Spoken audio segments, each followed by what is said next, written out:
속보. KF-21 인니 국기 지워져. 카이. 깜짝 공개한 보람의 긴급 포착. 이젠 돈 내도 퇴출 난리난 인니. 잊을만 하면 한국 방산업계에 회자되는 이슈가 있다. KF-21 사업을 둘러싼 한국과 인도네시아의 협상전이다. 말이 좋아 협상이지. 수년 전부터 인도네시아가 약속한 개발 금액을 깎아달라고 투정을 부리는 일이 계속됐다. 한국은 그때마다 어르고 달래서 사업을 10년 넘게 끌고 왔다. KF-21 보람의 사업은 근간의 한국 국방, 방산업계의 최대 프로젝트이다.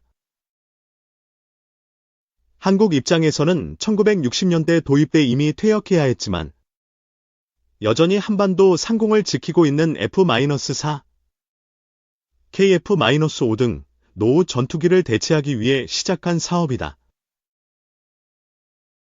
재개개발에만 8조 1천억 원이 책정됐고 최초 이 비용을 한국이 60%, 인도네시아가 20%, 한국항공우주산업, KAI가 20%를 부담하기로 했다. 인도네시아는 최근 KF-21 사업 개발 분담금을 1.6조에서 6천억으로 깎아달라고 한국 정부에 요청했다. 한국 정부는 방위사업추진위원회에서 이를 심해 의결할 계획이지만 보도된 바에 따르면 사실상 수용으로 방향을 잡은 것 같다. 정부는 깎인 금액만큼 기술 이전을 덜 하겠다는 계획이라고 한다. 한국 정부는 인도네시아의 손을 들어줬다. 그럴 수밖에 없는 이유가 있는 것이다. 국가 간 계약이 이리 손바닥 뒤집듯이 바꿀 수 있는 문제인지 모르겠지만 특히 이 방산업계에서는 복잡다단한 고려 요소가 많다. 우리나라가 방산 분야에서 이 사업만 인도네시아와 하고 있는 것이 아니기 때문이다. 특히 최초 이 사업은 앞서 설명한 것처럼 미디엄급 노후 전투기 대체 소요를 충족하기 위해 실행됐지만 인도네시아 협업과 종국적인 기체 수출, 해외 시장 개척을 내다보고 시작한 사업이다. 방위산업은 기본적으로 죄악주, 사인스탁로 분류된다. 도박, 카지노업 등과 같이 기본적으로 우리 사회나 공동체에 도움이 되지 않고 위해를 가하는 사업이다. 실제 방어를 목적으로 하는 무기도 있지만 기본적으로 대규모 살상과 파괴를 목표로 하기 때문이다. 그래서 국가 차원에서 방위산업을 육성 지원한다는 것을 국제적으로 쉬쉬하고 터부시하고 있는 상황이다. 특히 정부가 나서서 방위산업의 정책적 목표를 대대적으로 제시하고 지원하는 것을 삼가는 경향이 있다. 하지만 우리나라는 윤석열 정부 들어서 이러한 국제적 흐름과 정반대로 행동하고 있다. 대통령이 스스로 목소리를 내서 방위산업을 국가가 적극적으로 육성 지원하고 되도록 대통령 본인도 나서서 세일즈하겠다고 천명한 바 있다. 여하간 대놓고 세계 최고로 키우겠다고 말할 순 없지만 우리나라 입장에서 방위산업이 차지하는 비중과 국가 경제에 기여하는 측면을 간과할 수 없다. 스웨덴의 스톡홀름 국제평화문제연구소 SIPRI에 따르면 2018에서 2022년 세계 무기 수출 시장에서 한국 무기가 차지하는 비중이 2.4%라고 발표했다. 같은 시기 미국 40%, 러시아 16%, 프랑스 11%를 기록했다. 한국은 스페인 2.6%에 이은 9위를 기록했다. 한국 방위산업 수출액은 2021년 약 73억 달러에서 2022년 173억 달러로 비약적으로 증가했다. 한국 무기의 장점을 가격 경쟁력, 빠른 양산과 공급을 얘기한다. 여기에 더해 한국은 미국과 러시아에 비해서 훨씬 방위산업의 수출 영역에 있어서 자유로운 플레이어이다. 간명하게 러시아가 미국 무기를 가져다 쓸 수 없고, 러시아의 영향력 하에 있는 국가들은 미제 무기를 수입할 수 없다. 반대로 미국은 본인의 방산물자를 굉장히 전략적으로 통제하고 있다. 자국의 최대 기술력이 집약된 무기체계를 적국 혹은 자국 안보에 위협이 되는 국가에 함부로 팔 수 없지 않는가? 실제 미국은 자국의 무기 등을 대부분 대외 군사 판매, FMS 방식으로 판매한다. 정부가 기업 간 거래를 통제하고 결정한다는 의미다. 미국과 러시아 무기를 사지 못하는 국가는 당연히 한국 무기에 눈을 돌리게 된다. 때문에 한국은 최근 폴란드, 핀란드, 노르웨이 유럽 국가를 위시해 중동, 호주, 동남아, 중남미 등 전 세계 시장에 전방위적 세일즈를 전개하고 있다. 우크라이나 전쟁은 세계 방위산업 시장의 지각 변동을 가져왔다. 가장 큰 변화는 러시아 무기의 수출 경쟁력이 급락하면서 그 시장을 대체할 국가들의 약진이다. 다시 인도네시아로 돌아가 보자. 앞선 스톡홀름 국제평화연구소 조사에 따르면 2017에서 2022년 인도네시아와 필리핀,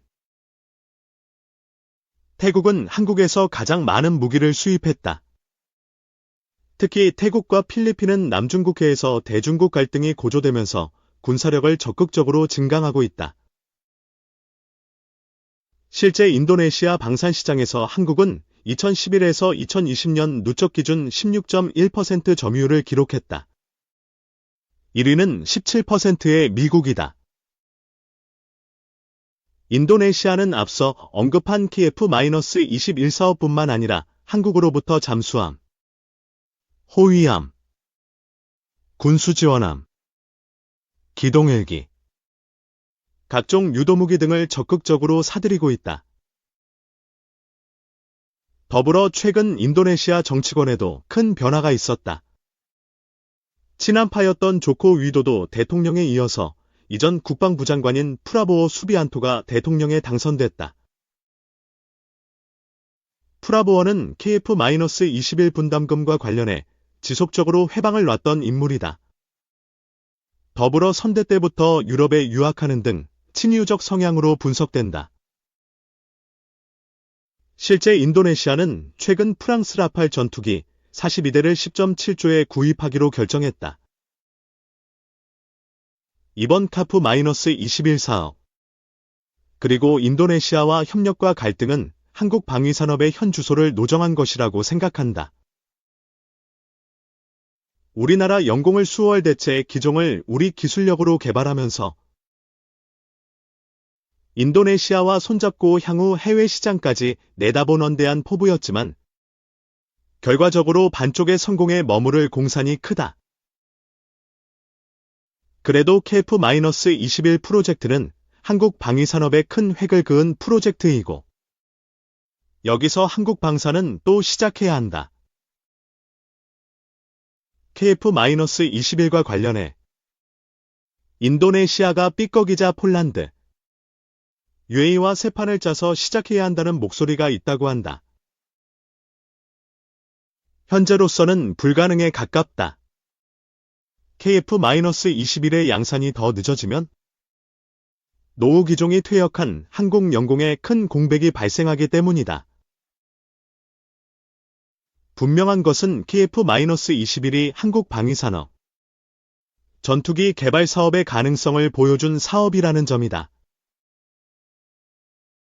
현 최강 전투기 중 하나로 분류되는 F-35 개발 단계부터 미국이 인정하는 많은 국가들이 참여할 수 있도록 조치했다.